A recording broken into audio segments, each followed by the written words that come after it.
Hello all and welcome back to my Darkseed 2 guide read. The guide, of course, by Leanne Morris. Today, I'm tackling the Appendices. There are 4 in all, and I plan on covering all of them in some level of detail. I say some because, well, one I'm just going to touch upon. The rest I'll cover in a lot of detail, or in its entirety. Just a reminder, like the last video, I'm adding my logo as a visual indicator for when I go off script. Let's get started. Alright, up first is Appendix A, the characters. So this appendix has the characters broken out in 2 different sections, the normal world and the dark world. And of course we're going to start with the normal world, starting with our hero, Mike. The hero, or anti-hero, of Darkseed 1 returns for his second adventure. In the first game, which took place a year ago, Mike fought off the Ancients and their plan to implant an alien embryo into his brain. The experience caused him to have a nervous breakdown. After he was institutionalized for many months, Mike recently returned home to Crowley, Texas, where he now lives with his mother. Mrs. Dawson, an extremely down-to-earth widow. You sure about that? Anyway, she certainly likes to explain everything, I'll give her that. Anyway, Mrs. Dawson loves Mike, but she doesn't understand the kind of mental strain he's living under. She tends to poo-poo his problems and think he'll be okay if he just went back to work and applied himself. I mean, I think that's more of a generational thing than anything, but eh. Sheriff Butler. Although he lives up to his redneck image, Sheriff Butler is more interested in justice than in simply putting someone behind bars. Rumors say that some scandal forced him to move from Dallas to Crowley. He's ill-tempered, but he's fair. And he hates books with a lot of words and no pictures. We gotta tell the whole story here, Leanne. Come on. Newscaster. Really, the newscaster?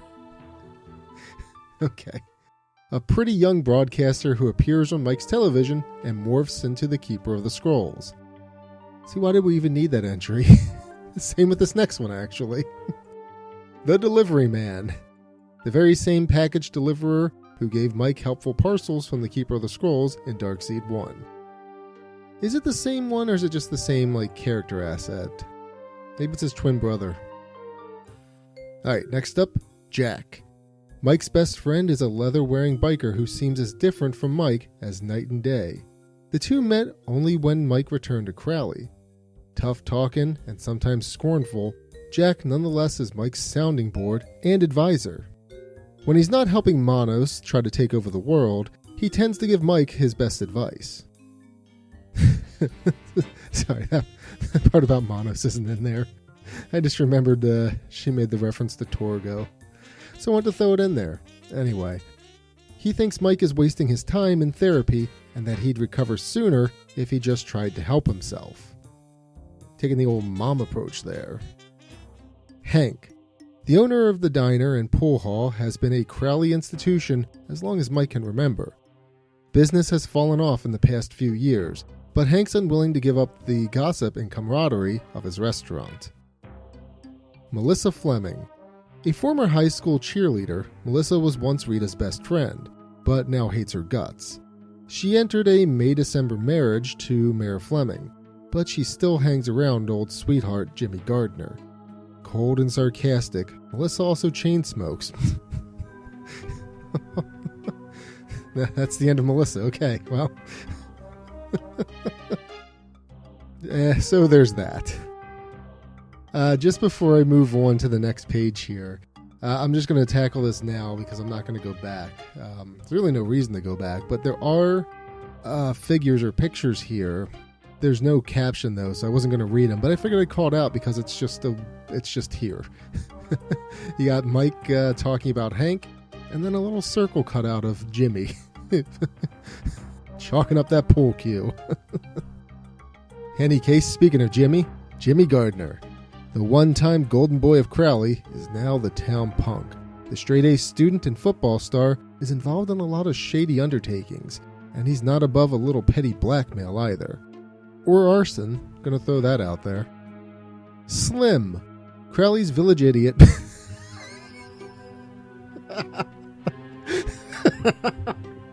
I wasn't expecting that. Alright, let me try again. Crowley's village idiot knows a lot more than he lets on. Although he sees a conspiracy around every corner, he hears more conversations and takes in more details than people realize. The self-appointed protector of Crowley, he dresses in a Boy Scout uniform he calls the uniform of protection. Yes, he does. Rita Scanlon. The first victim of the serial killer was the town librarian and bicycle. I added that in there, but it's true nonetheless. And Mike's high school sweetheart. Evidence indicates, however, that she wasn't nearly as prim and proper as her image. Before her death, she was romantically linked to Mr. Ramirez, Mayor Fleming, Doc Larson, Sheriff Butler, and others.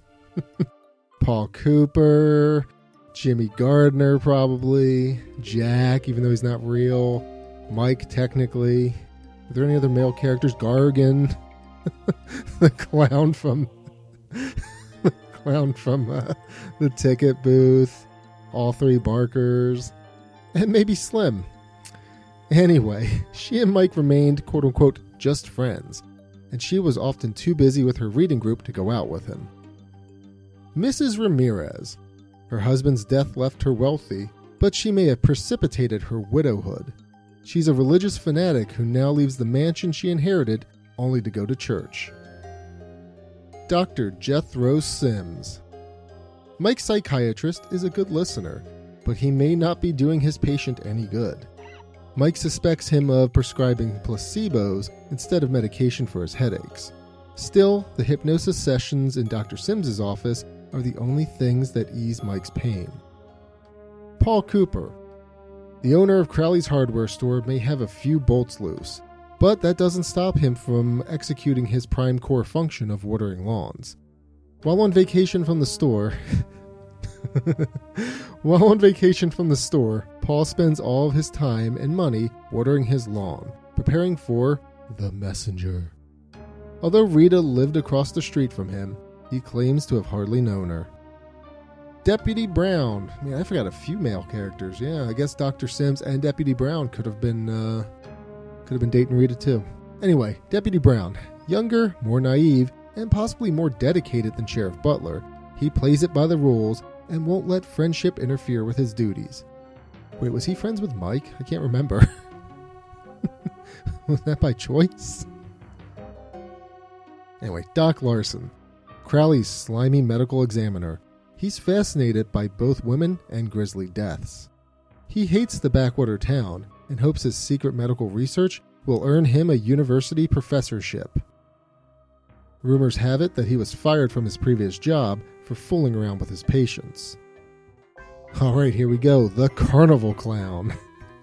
This exceedingly sarcastic clown has the unlikely job of greeting townspeople at the carnival. He may be unpleasant because he's ill, but it's probably actually because of Mike. Unless Mike can retrieve the clown's medicine, he'll die. And since we're in the carnival now, there is a little picture here of Mike standing by the merry-go-round. Alright.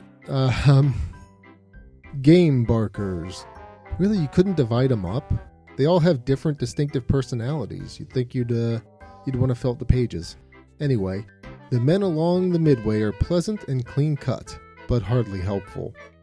Dressed in the same type of straw boaters, they will offer Mike many chances to play, but no advice on how to win. I mean, do you really need advice for shooting ducks, trying to guess a number, and or putting a ring around a pole? Just gonna throw that out there. I think they're doing their job just fine. Anyway, moving on. Hey, you missed, pal. Minnie and Daisy. Siamese twins from the carnival sideshow. They have totally different personalities. Minnie is sweet and innocent, and Daisy is overly flirtatious. They send postcards to the dead, and hear the answers in their heads. They also designed the Hall of Mirrors in response to a request from the spirits. Gargan. The sideshow strongman is a huge specimen of rippling muscles and animal skins. He's desperately unhappy, however, and unwilling to aid in even the smallest request.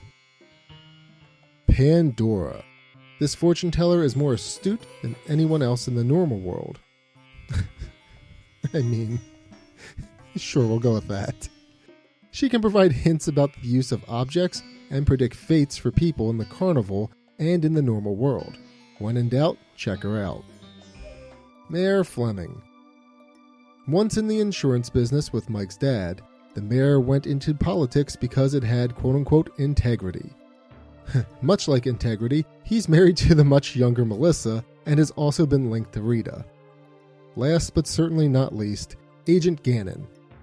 An FBI hard-nose, he's convinced he's right. He doesn't want to hear any arguments to the contrary.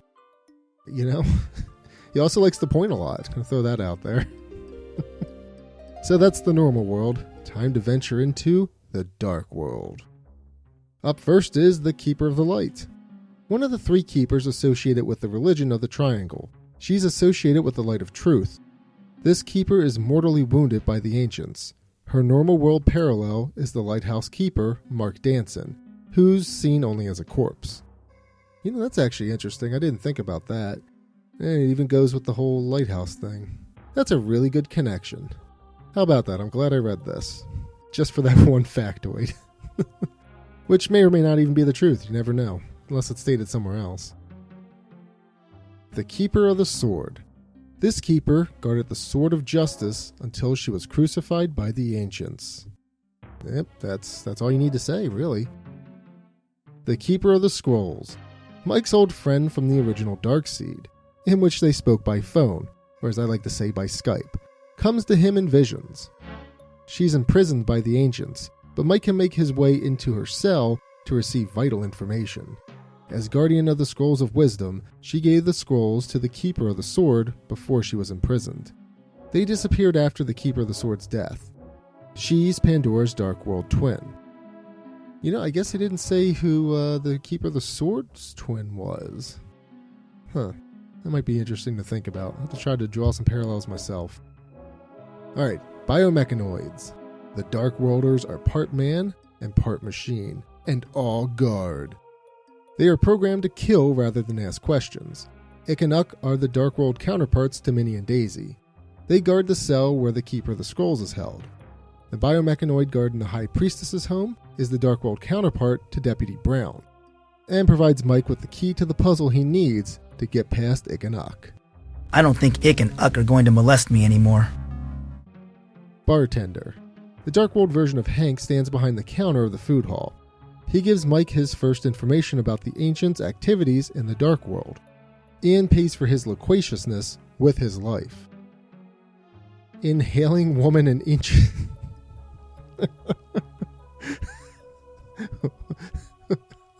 What names? Inhaling woman and intravenous man. Addicts from the recreation center. They represent Melissa and Jimmy. Mike learns nothing of interest from them. I've learned nothing from you. Good day, sir. Weaponsmith. He is valuable to the ancients because he's a biomechanical weapons craftsman, and weapons are in greater demand than ever before. The parallel to hardware salesman Paul Cooper, he's willing to make a weapon for Mike, if Mike's willing to barter. The High Priestess. The head of the religion of the Triangle, the ancients have her held by a force field inside her own temple. Didn't say who her counterpart is either. I can't remember if I made that parallel. Oh, never mind. It's on the next page. But before I move on to that page, there is a picture on this as well of Mike looking at the Dark World gun shop. Anyway, back to the High Priestess. As wise as the Keeper of the Scrolls, she provides extensive background information on the ancients and the Dark World. She's the Dark World counterpart to Rita. So that's what I thought. I couldn't remember though. The Dark Justice and Minen. Mike sees a trial in progress inside the Hall of Justice. The clown-like Justice, complete with dunce cap, pronounces judgment on Minen, a privileged worker, who joined the revolt against the ancients. Once a death sentence is passed down, the worker is carried away to the Hall of Death on a meat hook. A fate the judge shortly passes down to Mike as well. So before I get into that, there's another picture here of the temple. But she didn't mention who the Dark Justice and Minen's counterparts were. And I assume it'd be Mayor Fleming, and I'm not sure who Minun would be. So it might be another person to look into. Anyway, up next is the Keeper of the Souls. Although she's not part of the religion of the Triangle, the Keeper of the Souls guards the underworld, where Dark Worlders come when their biomatter has expired. Her domain is the stairway encircling the shafts. Sorry, composing myself. Which rise above a river of blood. Trooper, a man of the Dreketh Guard found in the Hall of the Troopers. He guards the stolen light of truth. The robot looks like Darth Vader with all the substance sucked out of him. He travels on a mechanical rail and is always on the lookout for people to torture or execute. I'm going to assume this is a typo here, but Mutant Bebe, the Dark World counterpart of weightlifter Gargan, he's a giant mutant baby with machine guns for arms. Feeding tubes are attached to his head, but he's still insatiably hungry. The mutant baby guards the door to the Keeper of the Scrolls' cell. Up next is Goth. The leader of the resistance movement in the Dark World parallels Slim. His exoskeleton was mortally crushed in a battle with the troopers. Rather than kill him immediately, the Dark Justice leaves him to suffer behind a locked door in the recreation center. So there's only one more thing here, but one thing that they didn't mention, Leanne that is that little like plasma ball that is floating around in the ego massager. I feel like they do identify that as a thing that is living. In any case, the last character in this appendix, the Behemoth. This monster, the core of the Ancients' plan to conquer the normal world, lies in an incubator, supplied with energy from the power generator. Once it hatches, it can be killed in the Dark World, but if it makes it to the normal world, it will be invincible and can destroy humanity with a single blow. Alright, so that was Appendix A, and it had some pretty good information in there that I didn't know. I mean, I obviously didn't know that the newscaster was a pretty young broadcaster appearing on Mike's TV. No, but seriously, drawing a parallel to for Mark Danson and the Keeper of the Light, that's pretty cool. So, like I said, I'll have to try to draw parallels to the other ones that Leanne didn't, like Minun and for the heck of it, the little ball inside of the ego massager. Up next is Appendix B, and Appendix B is a no-frills walkthrough. For all the Hyper Blue faithful who, wanted this series and also have joined in when I've done the premiere videos, we've all joked about how this reads like a book. And I think I even mentioned it in one of the videos. It's like one of those cooking pages that you see online. You want to read a recipe and they're like, well, let me tell you about how I used to do X, Y, and Z when I was younger. So if you wanted to play the game, like just straight without any of the other story elements, you just come to Appendix B. I'm not going to go through the whole thing because I already spent 14 plus videos, 14 videos, I guess, going through the appendix, or going through the walkthrough proper. So what I'm going to do is read just the little blurb they have here on the title page. Here's the straight skinny. This walkthrough lays down exactly what to do and when to do it. It's not the best way to play Darkseed 2 by any means, but if you're stuck, it can point you in the right direction without giving much away. The walkthrough helps you figure out the order in which you do things, the things you should learn through conversation, the information you see when you look at things, and the objects you should pick up or use. And sure enough, it goes through each scenario, starting with Mike's house, going to the pool hall or Hank's first, the park, crime scene, and yeah, it just goes on from there. So you can see a few of the pages pop up on the screen here. I'm actually curious here. The end scenario. The Keeper of the Scrolls congratulates Mike on saving the normal and dark worlds, and she dissolves in the jack. Blah, blah, blah. I'm just curious. I was just curious if it said anything different, but nope. Ends with see you later, pal. In any case, let's move on to Appendix C, the making of Darkseed 2. Fans of the original Darkseed have had to wait 3.5 years for Mike Dawson to poke his nose into the Dark World again. To understand the process of bringing the sequel to your computer screen, you have to understand Cyberdreams, as well as its connection with a Swiss artist named H.R. Giger. Cyberdreams was founded to create interactive science fiction, says Director of Development David Mollick. Our original corporate mission was to create a high-quality science fiction software in collaboration with world-famous writers, artists, and designers to hook up with essentially name brands from the science fiction community. Giger was on top of our A-list from the beginning. He was already well known for Alien and Poltergeist 2. His US publisher, Morpheus International, is in Beverly Hills near Cyberdreams, and that may have been a factor in choosing to do our first product in collaboration with him. Giger, now 55, was born in Chur, Switzerland, and still lives nearby in Zurich. A fantasy and science fiction fan as a child, his art was inspired by writers and filmmakers such as Gustav Meyrink, Jean Cocteau, Alfred Kubin, and H.P. Lovecraft. As an adult, he became known for paintings, sculptures, and furniture that used a biomechanical style that blended flesh and machine. His art book, Necronomicon, attracted the attention of director Ridley Scott, who hired Giger to design the creature in Alien. Giger's designs for that 1979 film earned him an Academy Award. I wasn't with Cyberdreams when the original Darkseed was created, Mollick says, but from what I've been told, getting Giger's cooperation required flying to Zurich and convincing him that computer graphics could do justice to his artwork. The negotiations went on for quite a bit of time. He wasn't that familiar with computer technology, and his experiences with Hollywood have not always been good ones.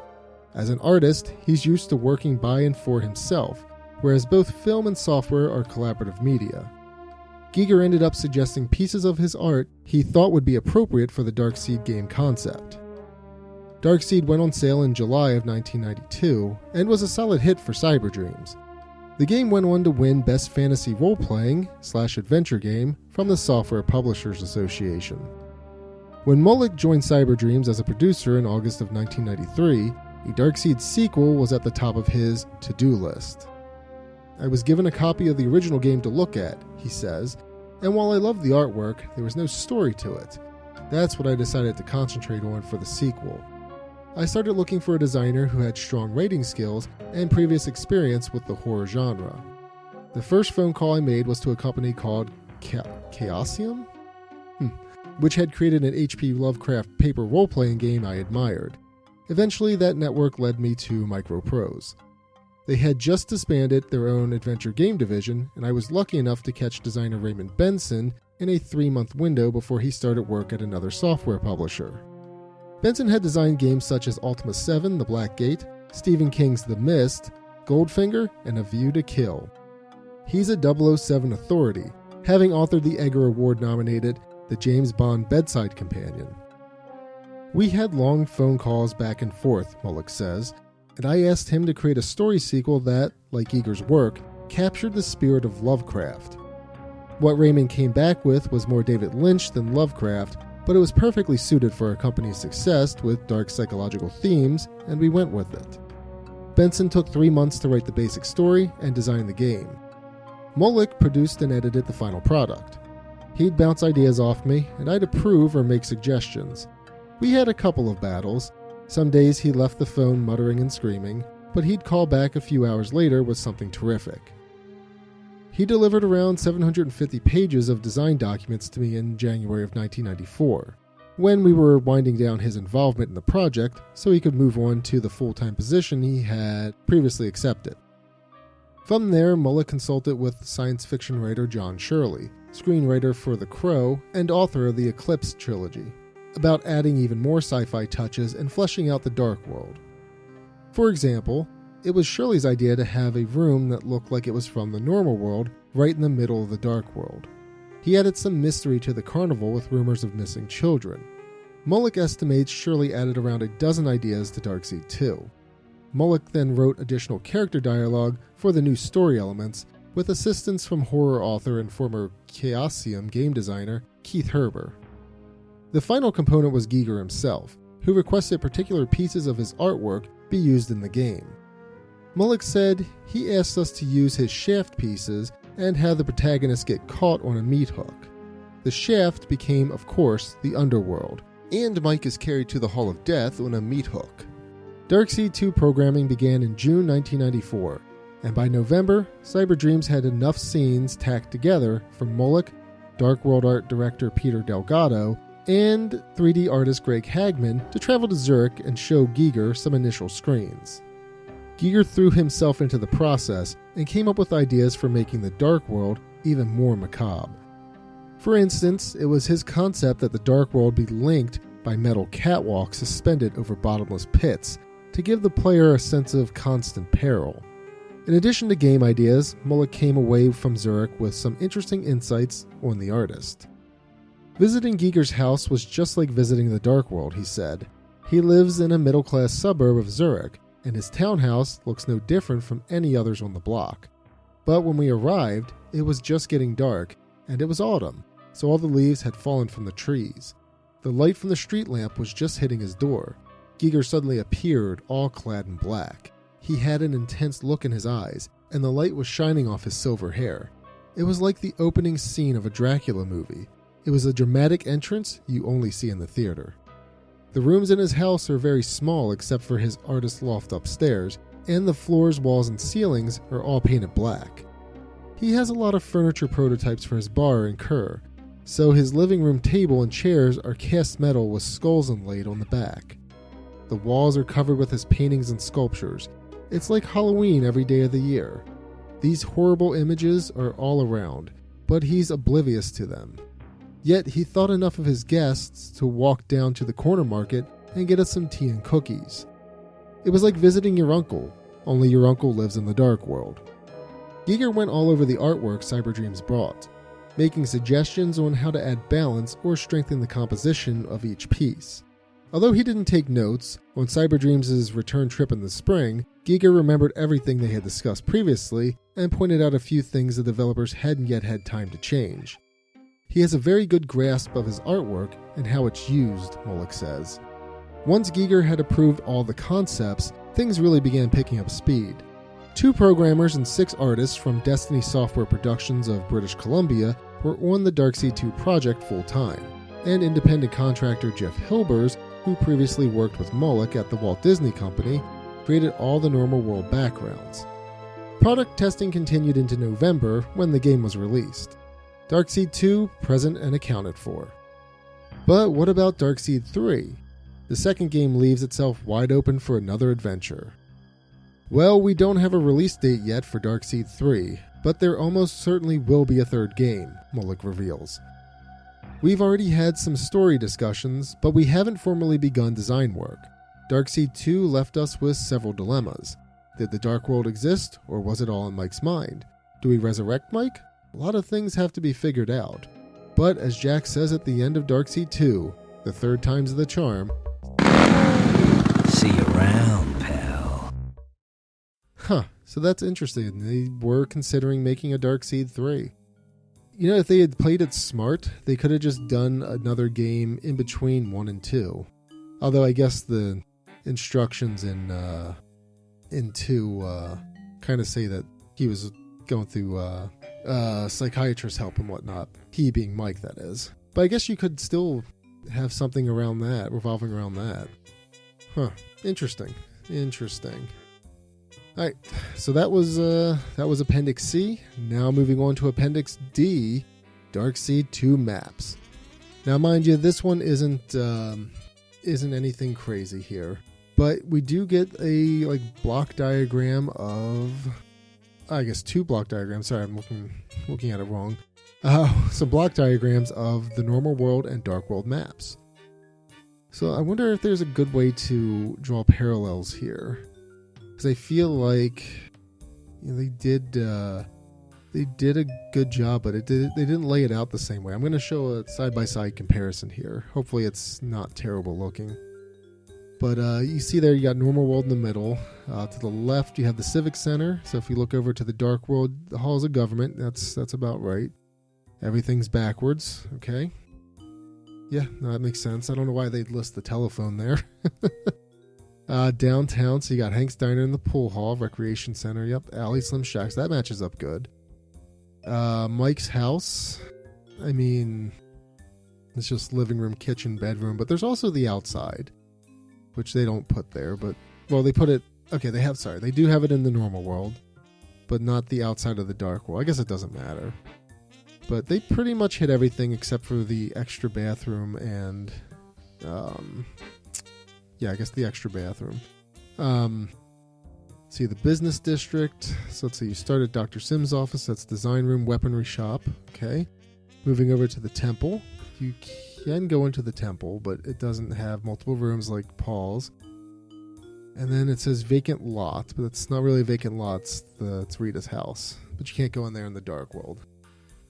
And then the last one is the carnival area. So you got the entrance, Ramirez mansion, and crime scene. You can kind of see that there. Again, I don't know why she did it this way. Because what it should have been, I guess, is you had the dead end, the power center, and the dead end would be down at the bottom. Because the one dead end is Ramirez's mansion. The other's the crime scene. Power generator, which is the carousel. Let's see, the outside tent and employee tent, that's the incubator and the path leading to that. Yeah, I would have done this a little differently, but that's just me. Because for some reason they put the Hall of Mirrors attached to... Oh, I see why they did it. Okay. Because they did the... You can't go from the power generator to the sideshow, the dark world. Huh. I still would have put the Hall of Mirrors up at the top and then had the sideshow going up, but that's just me. So yeah, that was the Darkseed 2 strategy guide. There are a few more pages here, just a list of other books for $20. Got King's Quest 7 there. Hell, a cyberpunk thriller. I guess here's the mail-in form for it. There you go. So yeah, hopefully you guys found this video a little bit interesting. I know I did. Gave me some more ideas of things to write about. And hopefully you got a laugh or two along the way with some of the stupid comments that I made. But as always, thank you for watching.